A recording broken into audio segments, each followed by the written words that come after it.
Sam Valentino, private toon detective here, and I've gotten a hot tip on another Looney Tunes project that never was.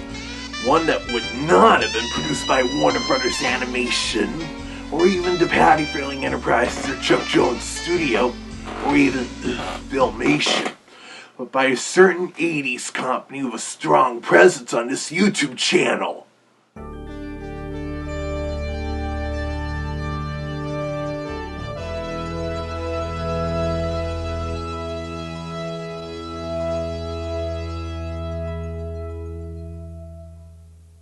Yep, it was to be a Golden Book video title released in 1985, or maybe 1986, adapting 3 Looney Tunes Golden Books.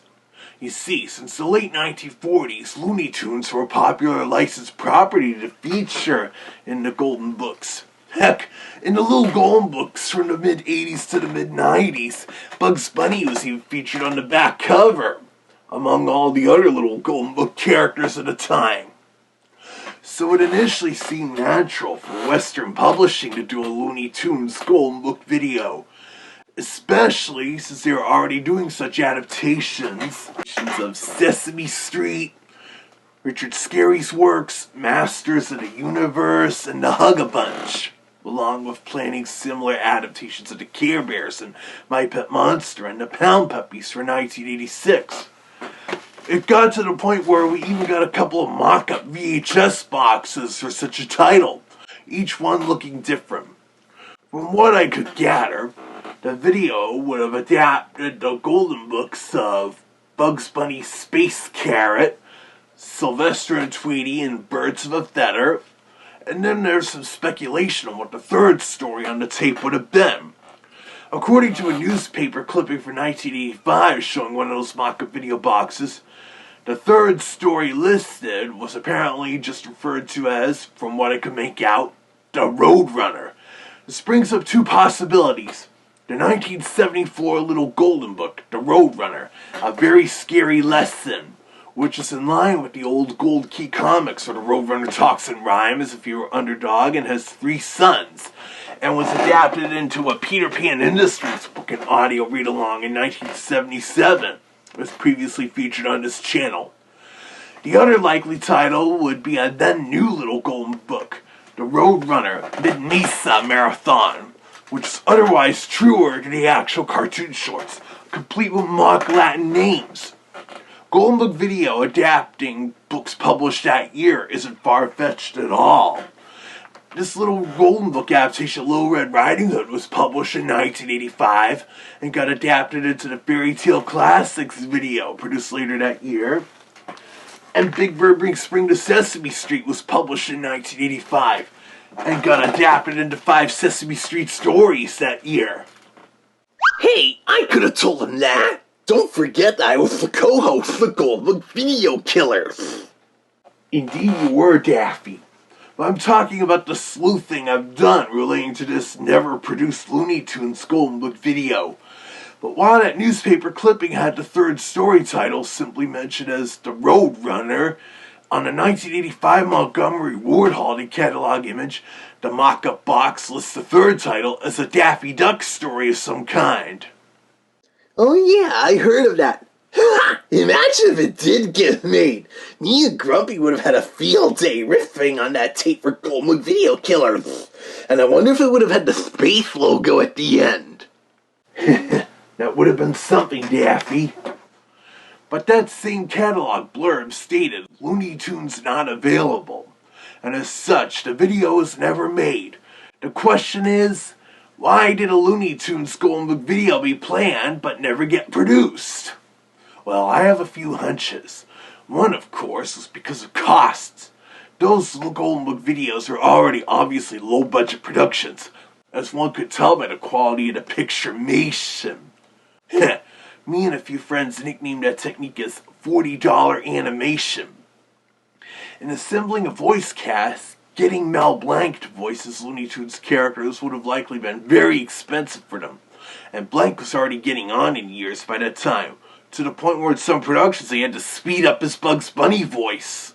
Hey, what's up, Doc? I'm hunting for the sharpest VCR picture. Then what are you doing over there? Sony Super Beta has a picture like real life.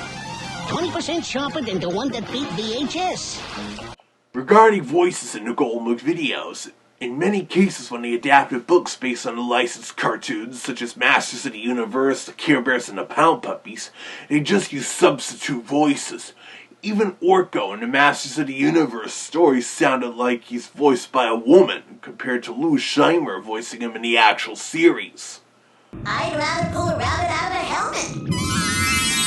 Ta-da! Well, here goes nothing. Then there are the Sesame Street Golden Book videos I've already discussed, where they only got a few of the Muppet performers, i.e. Carol Spinney and Frank Oz and Fran Brill. And so anytime another established Muppet was to speak to a performer who was unavailable, the narrator would describe what the character was saying. Where are you going? Ernie told Big Bird that he was going to visit Betty Lou because she was sick in bed. Oh. And there's also how they changed the names of a few of the characters they had to recast for the videos. Like Susan becoming Mrs. Washington, Slimy the Worm becoming Squiggly, and Maria becoming Dolores. Not just the voice thing, but the cost to license the Looney Tunes for adapting a few of their Golden Books into a Picturemation video would have also been expensive, because it would have been yet another piece of Looney Tunes merchandise, and one in the booming home video market at the time. Which brings up another theory I have. Warner Brothers was likely reluctant to let Golden Book Video produce a Picturemation video adapting some of the Looney Tunes Golden Books, knowing how cheesy those videotapes could be. And perhaps they didn't want to tarnish the Looney Tunes' reputation with such a video.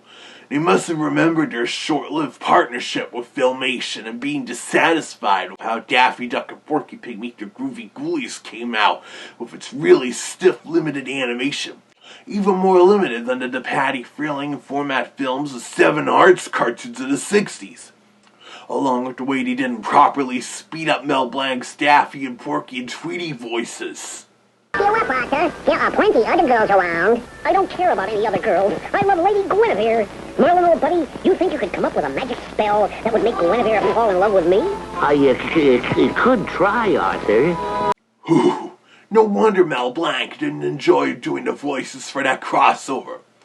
As for Golden Book Video, despite getting on in years at the time, maybe Mel Blanc would have been a bit more enthusiastic about it, since it was pretty much similar to recording voices for a read-along book and audio set, or something else that was kind of educational.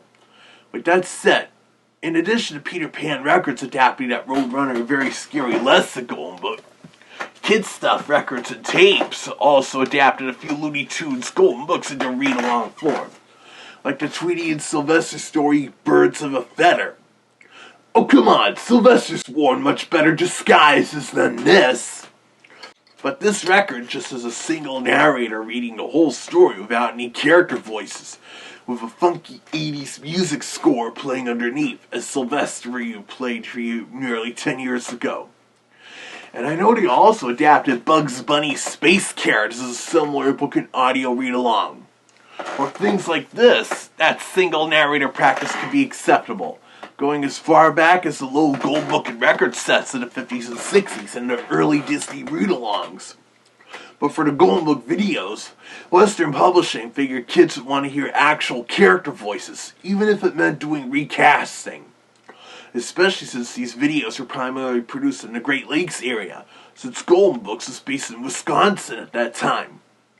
But yeah, like I said, there are a few factors that likely led to that planned Looney Tunes Golden Book video never getting produced, i.e. Mel Blanc being too costly and old to get to voice the characters, along with Warner Brothers either charging too much moolah to license the Looney Tunes for the video, or being nervous about possibly ruining their reputation with such a cheesy Picturemation video after the whole Daffy Duck and Porky Pig Meet the Groovy Ghoulies fiasco.